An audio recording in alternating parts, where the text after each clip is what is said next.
Man, the conversation today is about where I'm from, because everybody's beginning is so vital to who they are. I never felt the pain that Andre was talking about when he said the South got something to say. I felt it for me, but I didn't know they was feeling it. Because if you think about it, the only time you really saw Jesus Christ lose his temper was in the church. So then my past kind of was just a confusion that I was living with. I call my mama when I get pulled over by the police. Why are you getting pulled over by the police? Because I drive a Rolls Royce. I'm black.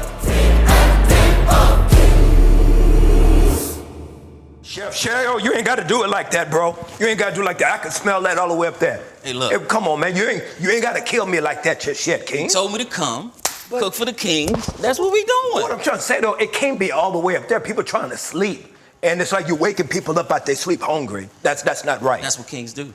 Well, King, tell me what you got for us today, So today, man. we got a couple things. Everybody's eating a little different. What you got? What you got? So we what got you a got? vegan dish where we're doing a cauliflower steak. Not for me, though, right? Not for you. Okay, right. You're actually going to have the blackened chicken. Blackened chicken. With Creole sauce. That's right. A little saffron, a little cream, a little coconut milk. I'm black and I love chicken. With a black rice that I think you've never had before. There's a whole lot of black going on. Oh, but I'm happy. I can see it. I can see it. I can see it. So no, man, this is good. So I gave you a menu, King. What's the conversation today? Man, the conversation today is about where I'm from. Okay. Because everybody's beginning is so vital to who they are, right? Okay. And the good, the bad, and the ugly. Yeah. So where I'm from, what it did to me, how it shaped me, and what kind of man I am because of it. You ready? I'm ready. Let's go! You know, I'm tell you something, bro. Hey! Look at my guy. What's up, King? How you doing, man? Thank you for pulling up, man. What's happening? Hey, Dupri. Got some food for me? No. Yes, I do. I do. Okay, all right. Can't wait to meet Chef, man. How you doing, Chef? What's going on? Yo, man, it's gonna be amazing.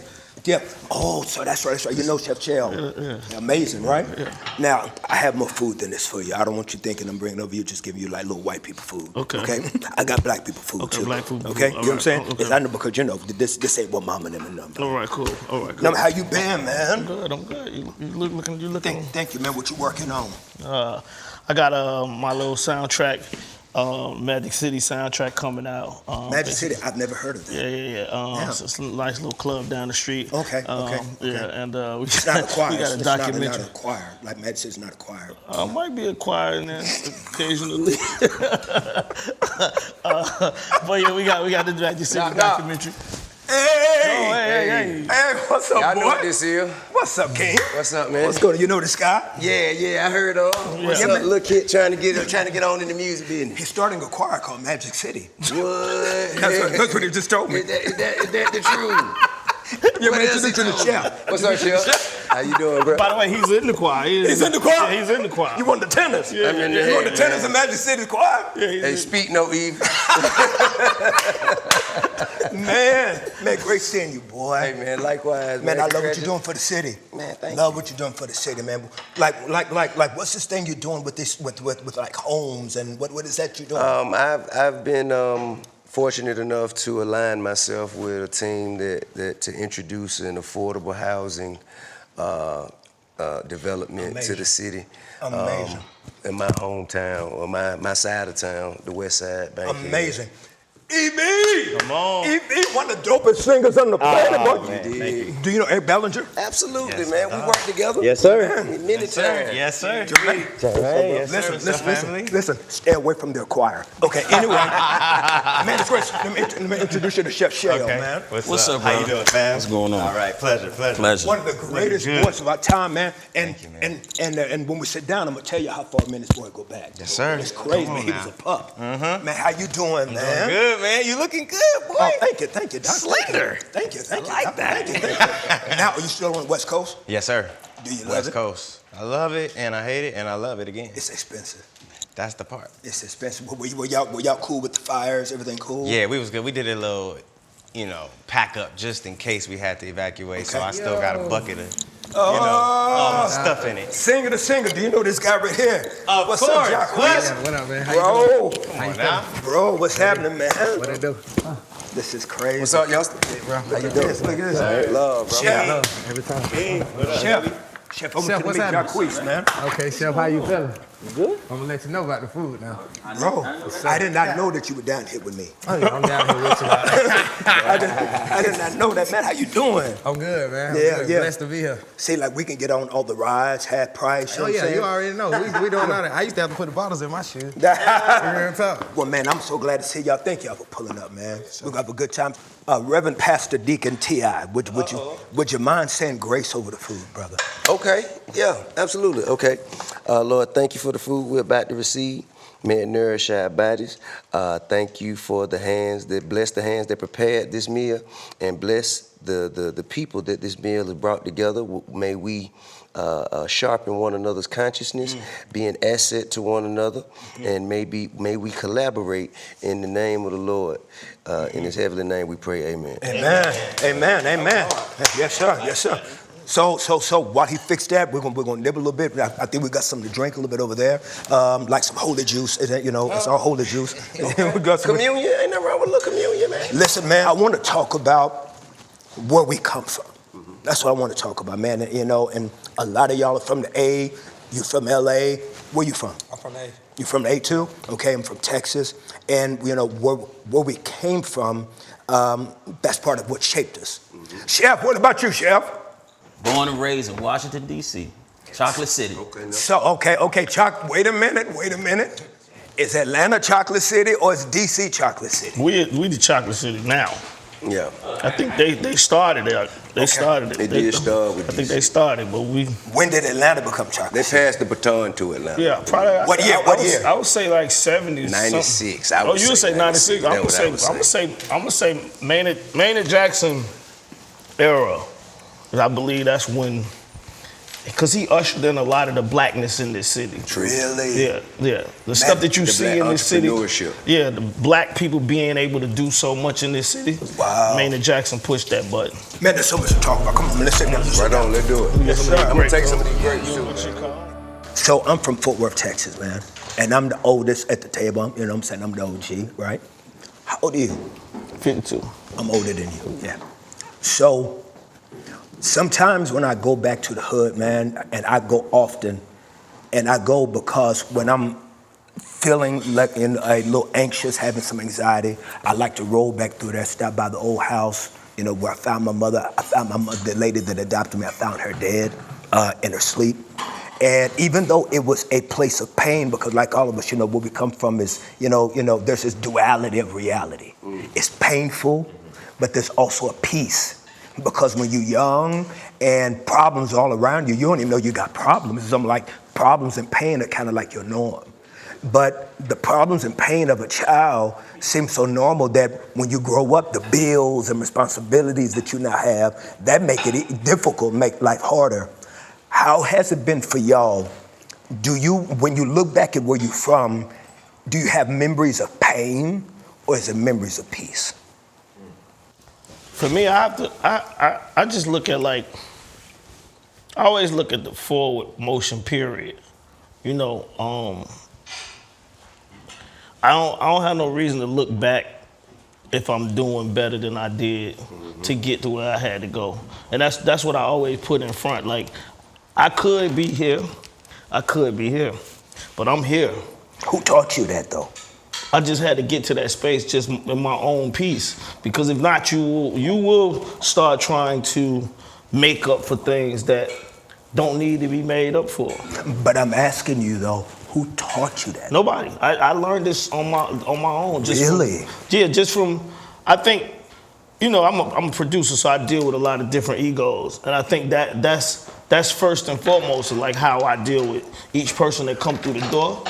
I can't have my stress in the mix of when they come in the room, right? So I learned to be able to throw all whatever going on with me, it's out the window because I'm there for them. Because I know they coming in there with something, right? And I got to try to cut down on their little something that we can get to where we got to go, right? And if you have all of that in the room, you're not gonna get nowhere because you thinking about this, they thinking about this. You trying to tell them what y'all trying to, it's just you got to figure out how to, compartmentalize what it is that you're doing, and I think that's what well used. That was well used. I approve.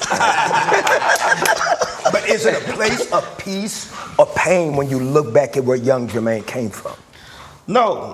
It's like I said, it's a reminder of how far I've come. That's all it's for me. You know, progress. Yeah, the furthest, you know. That's what I see. I see progress. I see progress. I see evolution. I see, you know what I'm saying. When I started, I always knew that God had something more for me than just my present environment. I always knew that. Okay. And how old were you when you knew that?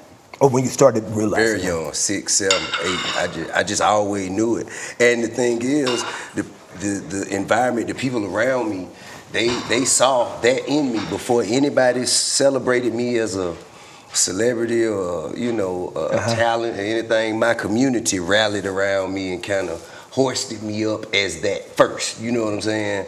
So when I look back, I see progress. I always say like, this the best it's ever been and the best is yet to come. You know what I'm saying? Wow. And what about you, man? What about y'all? Is it pain or peace? I think like it's like more so like kind of like what Tip said. Like before I was like Jacquees, who I am now, I was always a neighborhood superstar. So I kind of feel like that's why I never really got into the game and really just like fully like just lost myself. Of course we go through different things in the game, you know what I'm saying? But I always could look back on where I'm from and kind of gain some type of vision, you know what I'm saying, of where I need to go. Cause like Tip said, when I was young, everybody knew I was gonna be who I am now. I would walk in the barbershop, they'll be like, hit it, Lil Quee, you know what I'm saying? Cause I used to sweep in the barbershop. But I would sing and I would do all that stuff and everybody around the neighborhood, no matter what the other guys was doing in the neighborhood, they would pull me to the barbershop so I would keep myself out of the different things that was going on in my community. So when I look back, it's really something that motivates me. You know what I'm saying? When I look back on it, I'm like, man, I remember being on Western Chapel and going to the barbershop and just getting that game from them, watching my friends make different choices, but also my friends who was making the different choices, they wouldn't even let me make certain choices because they knew that my career was just so promising. So, a lot of times like today, I'll go back to my neighborhood and, probably get a shape up or get something to eat from the wing spot just to remind myself of where I came from. You know what I mean? And it just motivates me to do more. Hey, babe, what about you, man? For me, I think I grew up in a way that my mom and dad sheltered everything so much to where it was all good. You know what I'm saying? Like everything was no worries. You don't got to worry about this. They gave me this childhood, you know what I mean? That's crazy. And then I think as I got older, I realized how much they were working to provide that life for me. You know what I mean? Because, shortly after when I turned 18, graduated, all right, y'all, I'm out. They got a divorce. Wow. Literally when I graduated. So I left the house, they separated. So then my past kind of was just a confusion that I was living with. Like, I'm like, man, I thought this was that this whole time, but y'all wasn't even, but then it's like, but y'all did it for me. But then it's like, I appreciate it. And at the same time, I'm confused on what that was. Wow. So I think I was living my whole life after that, trying to make sure that I'm gonna do that, but it's gonna be real. Even if, you know what I mean? Yeah. Whatever has to happen, I can't let that happen. What was that? You know what I'm saying? So you're a father. This is what we need to do. Father. I'm the newest father. Grandfather. You a grandpa. You a pop. Hey, Tip, I forgot. Wait, granddaddy. So what do they call you? Pop. Pop. And you okay with that? Yeah. Okay. They gonna call me Kirk. No, I'm They go. Let me ask you something, man. Where you come from, how has it impacted you as a father? Like, did you want to, what did you want to instill in your kids from your past that you thought was good? What did you want to keep away from your kid that was instilled in you that you did not necessarily think was the most positive lessons? So, I think, man, what did you give? What did you throw away? I think for me, man, I really just wanted to be the change I wanted to see in my own life as I was growing up. You know what I mean? The presence and the conversations that I wish I could have had with my father as a kid. I try, to make myself available. I overly make myself available, like talking to my kid. They're like, man, Pops, I don't want to talk. Like, come on, man. Playing the game. Like, I'm like, nah, like, is there anything you need to talk to me about? You never know. I might not always be here. Man, you gonna be here, man. Come on, man. We ain't got to, you know. So That's I'm dope. always, Like that. I'm always like in my kid face, like, what are you thinking? You know what I'm saying? I know you got, you know, you're entering a new phase of life. What are you thinking about this? How you thinking about going to the next stage of life? You've always what been have like you learned from? I just talk. I'm loquacious. You know. Hold on, wait a minute. Wait a minute. Yeah, wait a minute. Hold on. Let's put that out there. Time Put that out there. Okay. Can we all say together what he just said? Okay, so say the word. Loquacious. Okay, what do we think that means? Loquacious, you gotta sound it out. Talkative. Talkative. I'm loquacious. I never heard that word. Yeah. Talkative. Yeah. I graduated with honors. Never heard that. Well. Hold up, time out. You graduated with honors? Yeah, indicator, man. Towers High School. Yo, man, let's celebrate that for a minute, though. Let's celebrate that, though. Really? Time graduating with honors. Yeah, man. That's fire, boy. See? I was Now, supposed to be the valedictorian. Supposed to be. What happened? yeah. I ain't go to school my junior year, trying to make it. Went got back it. senior year, dropped my GPA. Got it. Well, you made it. Listen, y'all don't know this, but I used to be his youth pastor. Yeah. Oh, for real? Take over. Isn't that crazy? Isn't that crazy? Yeah. Inglewood. Bro, it was crazy. LA. I know, it sounds crazy, right? Back in 2005, 2010, I was working with youth out in Inglewood, and it was the most lit. It was crazy. He would fly out every week. It was a huge deal. It was like, he coming out here? Kirk Franklin, you know, you grew up listening to everything. And he was in there, jeans, t-shirt, you know what I mean? Like all the young people, I'm talking about gangster. It don't matter who you was. He just was like, I need all the LA in here. And at the time, Bishop Omer was, you know, that was the church. That was the homie. Faithful Central, that's where you go, you know? So all and he gave us a building. Yeah, exactly. All the youth, he gave us a whole building, and we was in there turning up every Sunday, DJ. hour long praise and worship. Kids backflipping off the stage, like it was crazy. It was crazy. No, it was wonderful. Like, do you feel? Oh no, it was crazy. Like instead of a choir, we would have like a DJ, and we would have like kids come. We have kids coming like you know, just like crump dance. Like instead of a choir, we have like kids like come crump dancing. Bloods and Crips would be at the same time. You know, like if you got a little situation on your ankle, you'd be up in there. Yeah. Oh, y'all, it was a little situation on your ankle. little situation. But it's really hard to see, you know, somebody like you at your stature, even being like, you know, an elder statesman, like an OG, to not be as judgmental as most people from their age group when dealing with the youth. You know what I'm saying? Because most of us, and I've done it too, you know what I'm saying? You know, once we get to be a certain age, we forget that we was young before and what it was like to be young. And we just kind of, you know, it takes a conscious effort to not hold that against youngsters who in the same situation that you were once in. You know what I mean? No, that's beautiful. Thank you, King. Thank you on that. So like with that moment impacted you as a youngin', right? Yeah, for sure. Who were the men or the women in your life when you were coming up that really impacted you? Like who put you on game? Who set you on the right track? Who was that person that you could always look back and go, yeah, that's that one? For me, it was somebody named Erica Nuri. Discovered me and was like, first of all, she discovered me singing on voicemails. I used to sing on people's voicemail in junior high, high school for $1. You know what I mean? And she heard her goddaughter's voicemails and was like, who is that? Connected me. Instantly was like, come with me. I got a session with Rodney Jerkins. And she was the writer, he was the producer, and I was just a demo singer. So I used to demo songs before I was like the artist or a writer. People would just hear my voice and help sell their songs, you know what I mean? So that would help me get in a lot of rooms. But without her, man, you know what I mean? I don't even know if I would have made that connection, because you say it's all about who you know, but she really walked me in and was like, get the contact at the end of the session. Make sure you stay in touch with them. Make sure you tap in with them. You know what I mean? So, man, much love to Erica. Man, for me, it was a village. It took a village worth of people. You know what I'm saying? Name them. Yeah, my Uncle Quint, my Uncle Man, my aunts, Lita, Beverly, Venus, my cousins, my granddaddy, So you came from a big family. Yeah, but I'm just saying I moved around and I was bad. So people had to deal with me in the time they could tolerate me. You know what I'm saying? Now, what does that mean when you say you were bad? I was terrible. I'm trying to tell you I was terrible. But what does that mean? I was the little boy that people used to say, don't be hanging out with that little light-skinned badass tip. You know what I'm saying? That was me. And I mean, you know what I'm saying? I was a little terror. I was just trying to break free, and I just did not want to be, I guess, I didn't want to be pigeonholed to the standards that people set for themselves.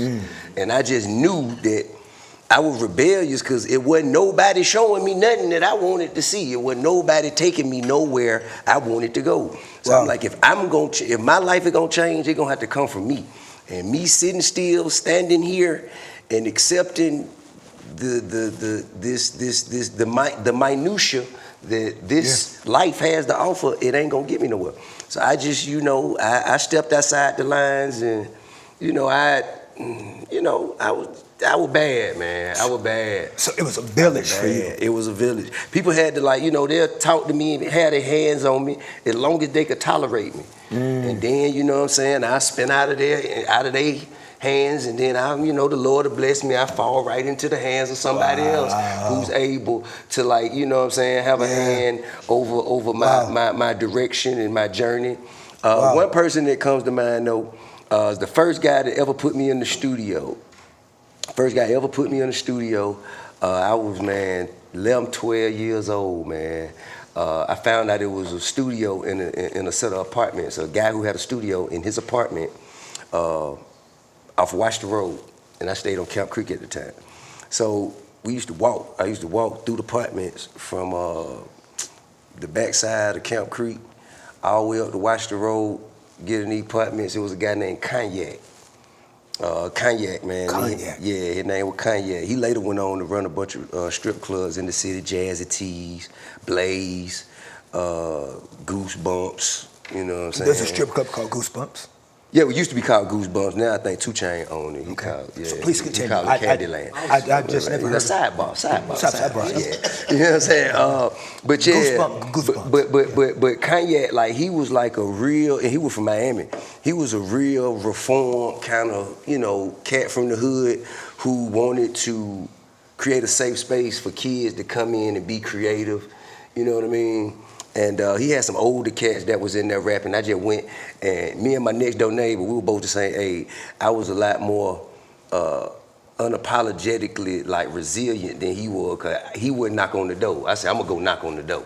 So we found out what door it was, knocked on the door. I said, hey, it's a studio in there. And he looked at me, he said, and if it is, what you gonna do? I said, I wanna rap.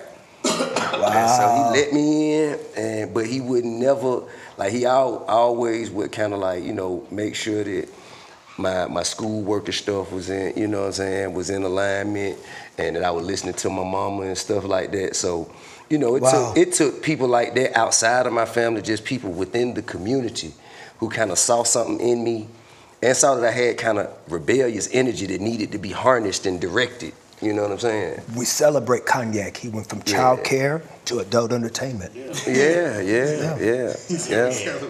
did. Salute Cognac. He has since transitioned, but he was always a pillar to the community, and everybody who ran through the strip club circuit in the late '90s to mid 2000s know Cognac. You know what I'm saying? Wow. In Atlanta, he was definitely a legend. What about y'all two? My dad was pretty much I was just the son, traveling with his dad. I ain't know what, I wasn't even, I was too young to even have a clue of what I was actually seeing or where I was actually at. And it wasn't even I was, I wasn't even thinking about future life when I was with my dad. But my dad was moving around Atlanta, and as I got older, I started realizing what I saw when I was with my dad, but I was just a kid. But my dad used to work for Brick, and my dad used to work for the SOS Band. He used to work at a record company called Bang Records, and Bunny Ransom actually ran Bang Records, and Bunny Ransom was actually married to Maynard Jackson. right? Okay. So I ended up being at Maynard Jackson house and didn't even know who house I was That's at. why he knows. You know what I'm saying? Like I ain't even know. Yeah. I ain't even know I was over there. Wow. But I used to be hanging out with his son named Bugsy, and they had a swimming pool. I just knew they had a swimming pool at their house, and I would go swimming at their house. I ain't know who house it was, and like I said, as I got older, I started realizing like, damn, I was at Maynard Jackson house when he was actually making these moves in Atlanta to make Atlanta what it is. But yeah, my dad basically put me on that, you know, without knowing he was doing it, because I was just, he was babysitting. He was doing what he had to do. You know what I mean? I remember like, you know, I used to cry, be in the car crying, and for some reason I remember this, that my dad was smoking weed, and if I was crying, he'd blow the weed in my face so I'd go to sleep. Hold on. Okay, wait a minute. Hold on. Okay, just let that breathe. That's an excellent observation that you just made here. Let's let it breathe. I'm sure Mr. Malden don't want people to know he was sedating Jermaine. He said, let it out. I'm gonna be honest. This was my dad cat. That was what my dad was doing. Hold on. First of all, That's how you came up with Funkdafied. listen, man. I didn't finish high school. Had a son when I was 17. I would have never knew that about y'all either, because the way y'all is. What's that? Like, didn't finish high school. Oh, I did whole side of the table and finish. Yeah, you can't tell I though, dropped bro. out in elementary. Yeah. Swear to God. Wow. Swear to God. Wow. JDU. I graduated ahead of my class though. Yeah. GED. Yeah. That's the first time. Oh yeah, GED is straight up. Oh yeah, that's straight up. Oh, you got it when you went I that ain't time? studying nothing. I just woke up out my bed, man. Come on, give me the test. Well, you in prison? Mm-hmm. Crazy. Yeah. So I come from a neighborhood, probably like y'all, where there were not opportunities, no money, nothing. And a lot of the homies went to prison. My sister, I have a half-sister, she went to prison. Drugs, and I didn't graduate. Had a son when I was 17, got kicked out the house. And so sometimes now in my life, and I look at all of my guys, all my bros that are either dead, on drugs, locked up, and I try to go help them out. I try to do what I can. Sometimes I can like really keep it a grand and say that I sometimes struggle with survivor's remorse. Oh yeah, for sure. And I want to know, do any of you, based on where you come from and because God bless you to come out and make it, have you ever dealt with any guilt that some of the homies that you were raised with that they didn't? Facts. I was dealing with that like last year. Like last year, 2 years ago, like I had started feeling like, dang, like, man, like, cause I had tried to give all my partners jobs. You know what I'm saying? So I've given my partner a job, but then I started feeling like, man, I'm paying them to hang with me. You know what I'm saying? I'm like, man, I'm paying my partner them to hang with me. So then And I'm proud of you for realizing that at a young age. Oh yeah, cause I had been doing it. Like they was calling me like people in Atlanta used to be like, man, Jacquees move like Gucci Man. He got like his whole hood with him. You feel me? So I used to take my whole hood on tour, like Hammer, everything. My first tour, I had a 12-bunk tour bus. I took 22 people. We literally pulled the bus up to Western Chapel. Everybody was getting on there. I'm like, nah, you can't come. Get off. You can come. Took my whole neighborhood. That's crazy. But just coming up, last year I realized like, man, That's crazy. I had to realize, I'm like, man, I'm trying to keep myself with them drinking, just doing stuff I know I'm supposed to be doing. And I'm like, now they looking down on me. But I'm trying to keep myself with them, you know, to try to do the things that they doing. But now it's backfiring on me because now they looking down on me. It's not the same respect. I was doing all that feeling like I'm making more money. I'm doing all these different things. I'm traveling. You know what I'm saying? Y'all still in, like, you feel me? Like, man, now I got to kind of make them feel like I'm still them. Wow. So when that was happening, I just started, remember in the beginning of this thing when we started, I'm like, I never fully lost myself, you know, and that's all because of where I came from. But I had started getting on this track where it's like, dang, that ain't Jacquees. Like, you know what I'm saying? Like, people will see me, like, they must see me and be like, man, wait, you know what I'm saying? Like, what you got going on? You know what I'm saying? You need to get it together. But that came from me trying to stick with my hood, you know what I'm saying? Like, yeah, bro, I'm still woo, you know what I'm saying? But it didn't work. What about I feel it? absolutely no guilt at all whatsoever. None. Okay. Now explain to me how you were able to overcome that. I didn't have to overcome anything. I never felt no guilt. I felt like a responsibility, you know what I'm saying, for those that were around me that helped support me and help uplift me. But I don't think, like, because to be honest with you, we all put ourselves on our path early. When I was thumbing through phone books trying to find studio, when I was moving around trying to figure out where to go get discovered, the people who were around me then, those are the people that I feel like I have a responsibility to provide opportunities, insight, and, you know, and to be, I guess, a leader for. But Tip, you never felt the burden of that? The burden of, I mean, man, to be honest with you, I just carry the load. I don't, you know what I mean? I just carry the load. I don't even think about it. You know I what? mean, you know, but man, let me celebrate that though. Well, thank you.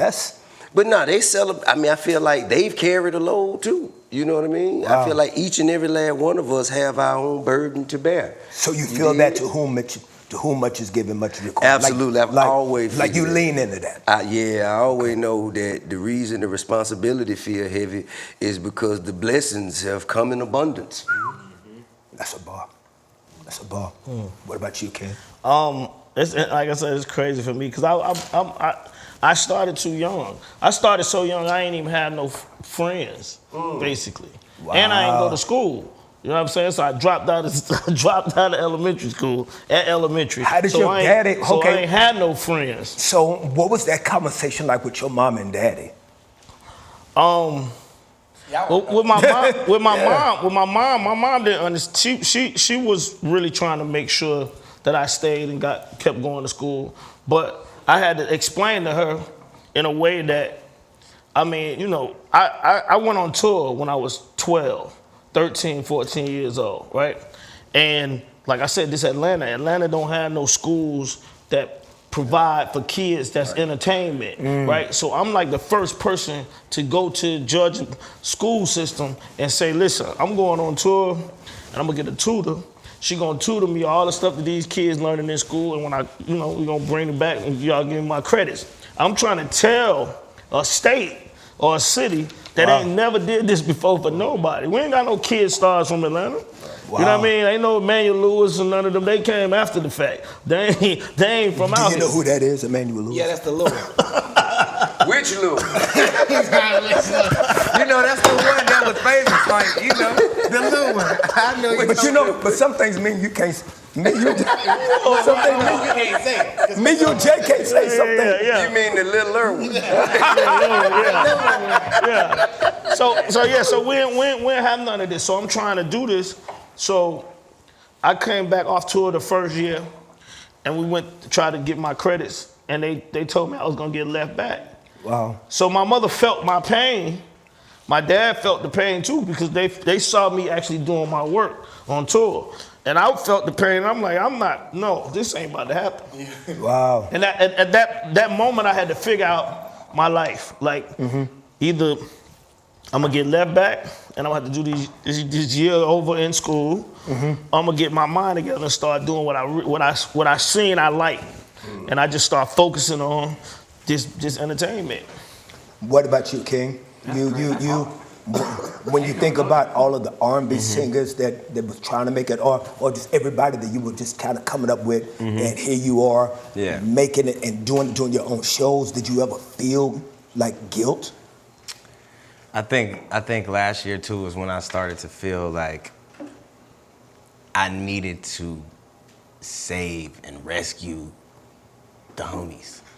You know what I mean? Like, it was just something like, all right, I gotta make sure he good. I gotta make sure he good. I gotta make sure he good. And I think it was a valuable lesson because shortly after, I find myself just doing so much for the other people, and it got into a situation where I needed it.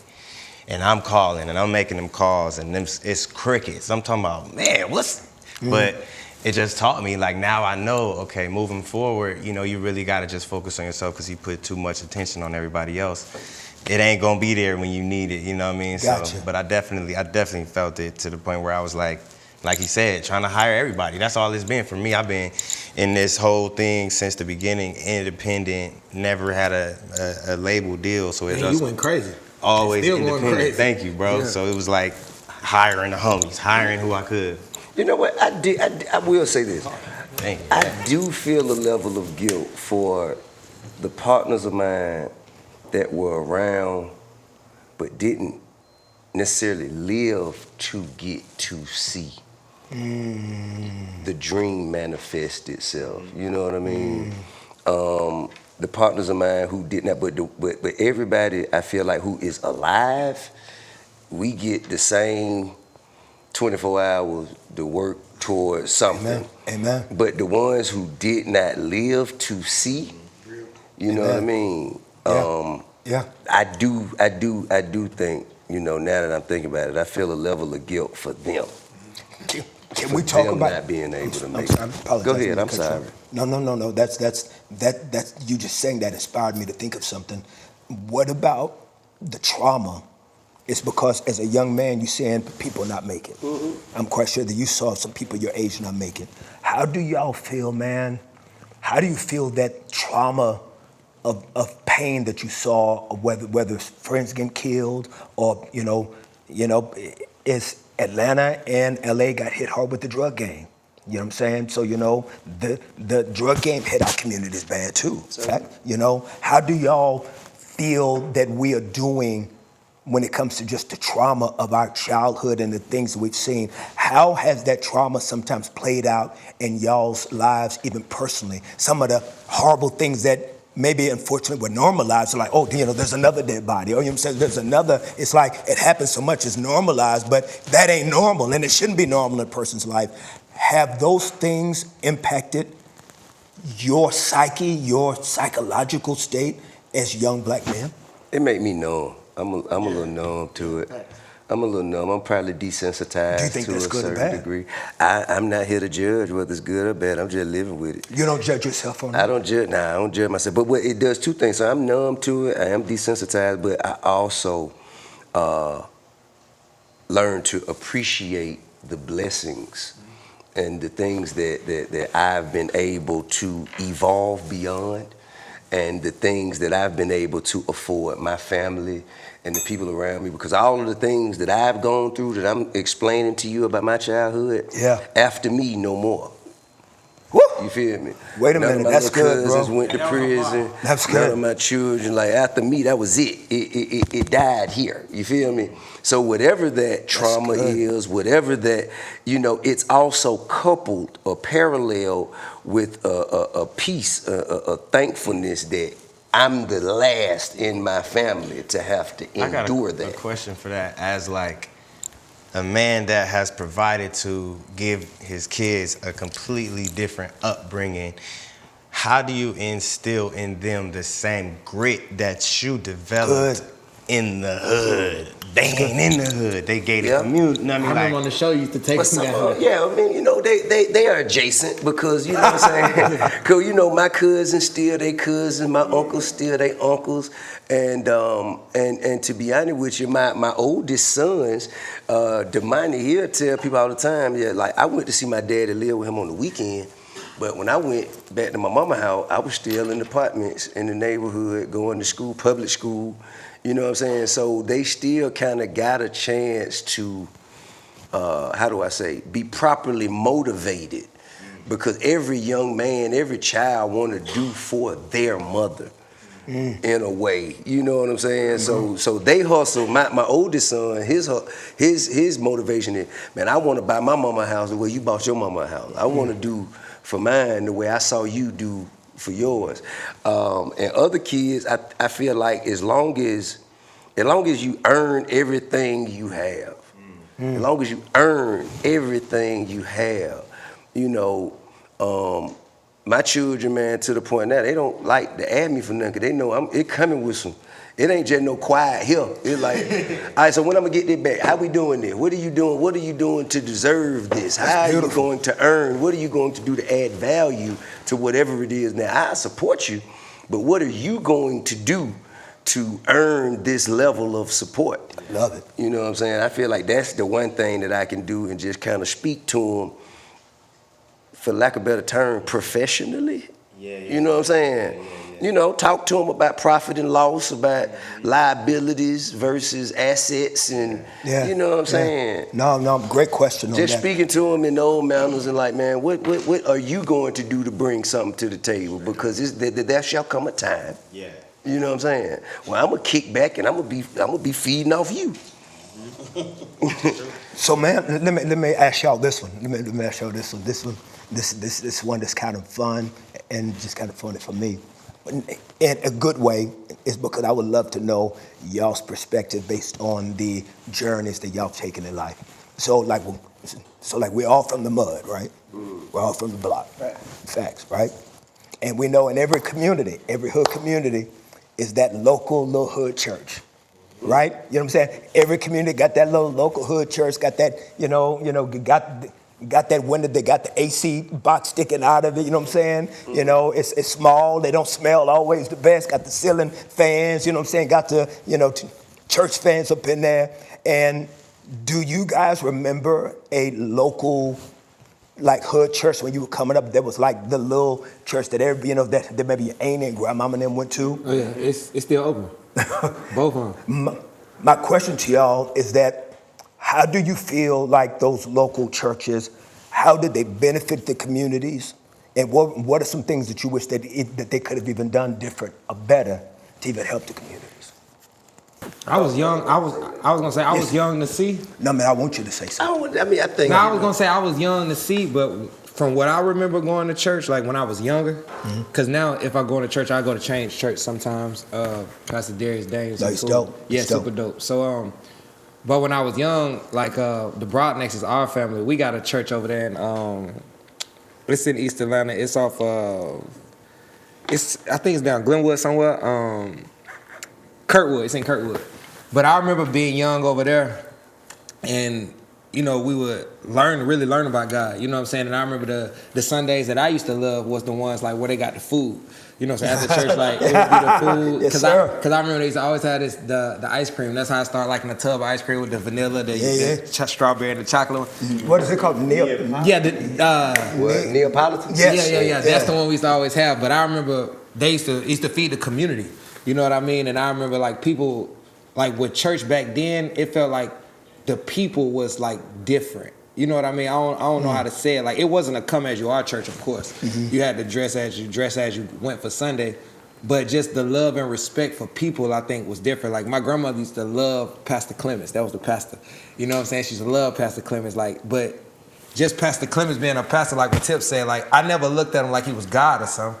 You know, I knew he was a regular human, but even as a child, I'm like, but Pastor Clemens still dope because he the one that's teaching us about everything that we learning. You know, so I feel like it was dope for the East Atlanta community to have a place to go to church and just to feel God. But what could they have done differently? I don't know, because I was too young to know. Gotcha. So all I knew is like going to church, standing behind the little thing, just turn it up. You know what I'm saying? That's just all I knew. Eating the food on Sundays, being with my grandmother. So y'all will probably know more. What? I mean, that's where I exit, because I grew up Catholic.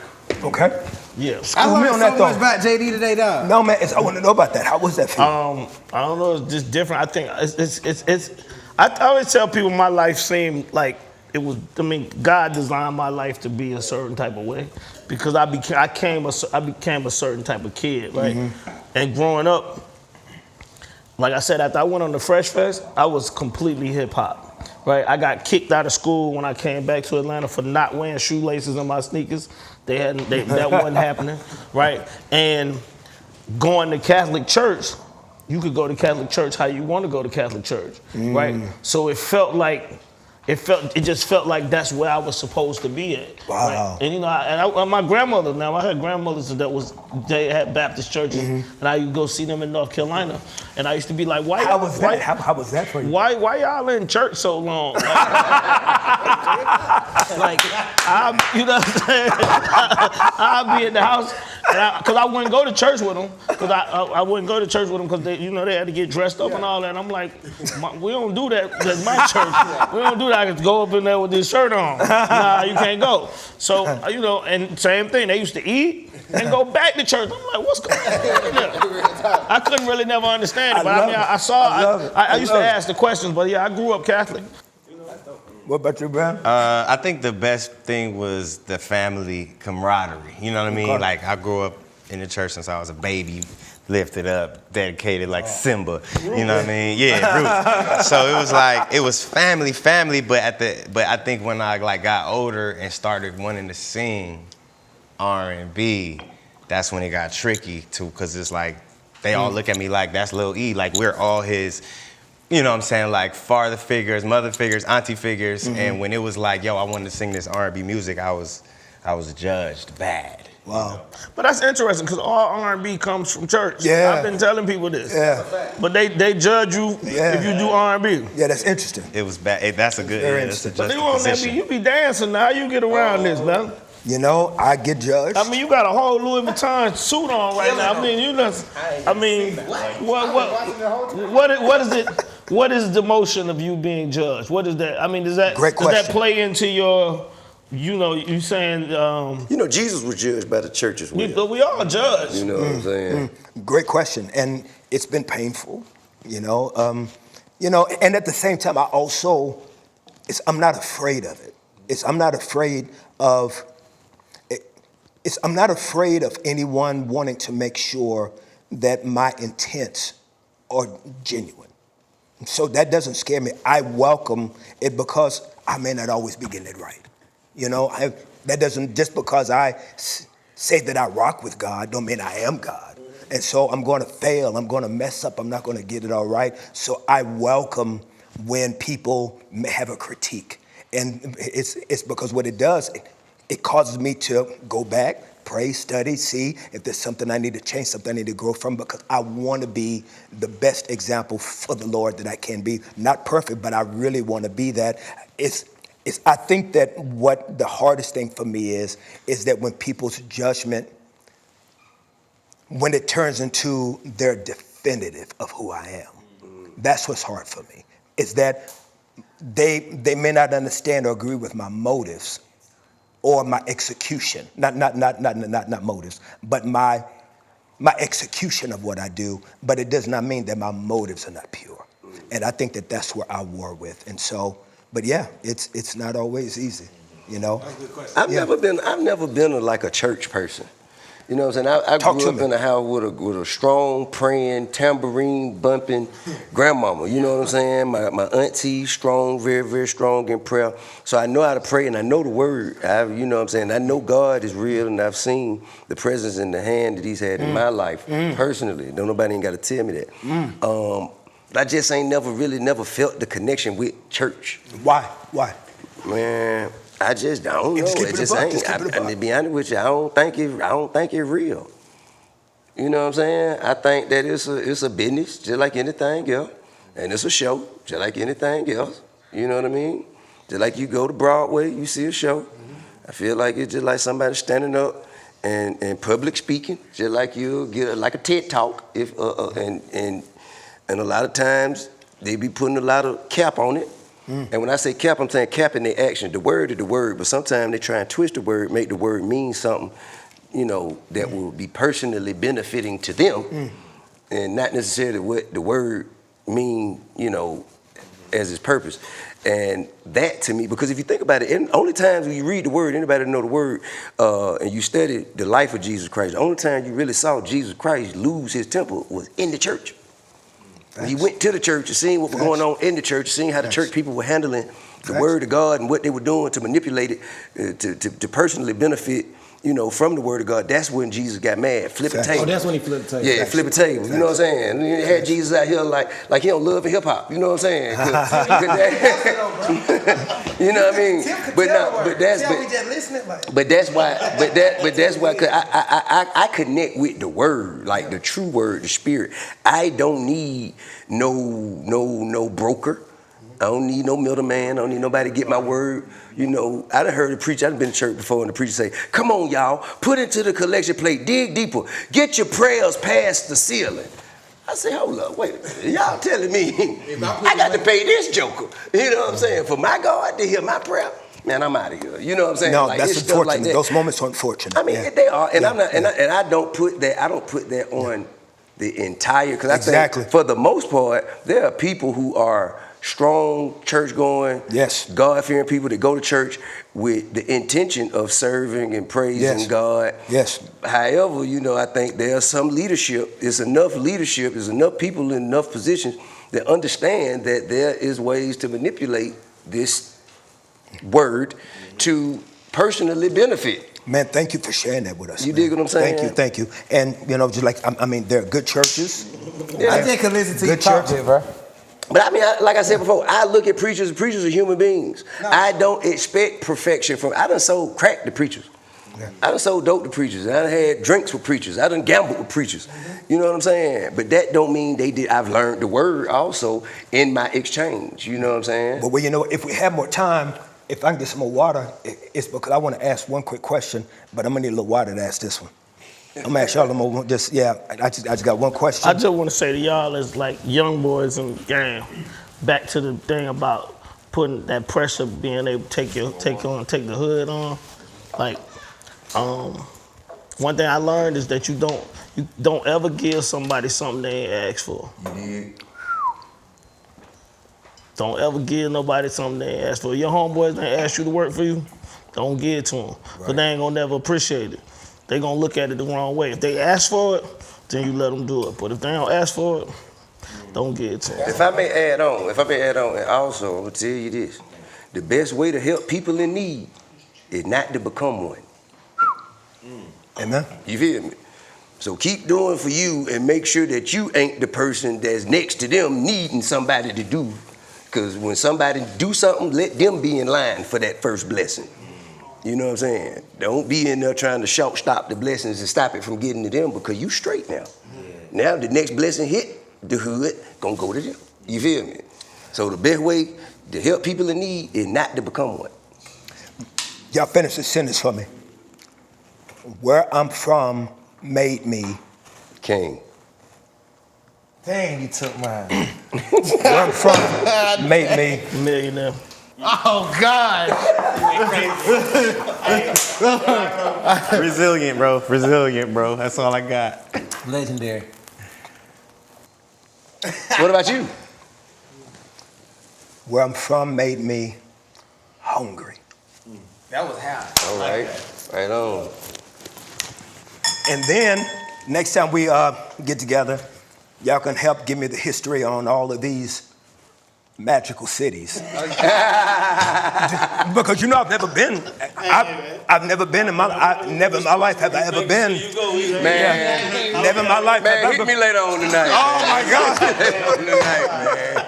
Hit my line, bro. Listen, I want to say to everybody watching, thank you for joining us, man. We had a great time just celebrating with some legends in the making, talking about where we're from, what we've gone through. Because wherever you're from, you got to remember that there's always a place for you there, and there's a part of you that you take everywhere with you. It can be good, bad, ugly, but you have the choice now to determine what part of you stays and what part of you goes and what part of you grows. And so remember this, man. Everybody's a king. Everybody has a seat at the table. We love y'all, salute y'all. Good people, good churches, good police. You all out there. You just got to choose to be one. Let's go, y'all. Let's lift it up. It ain't much in it, but it's to the kings. Let's go. Yes, so share with me these magical cities.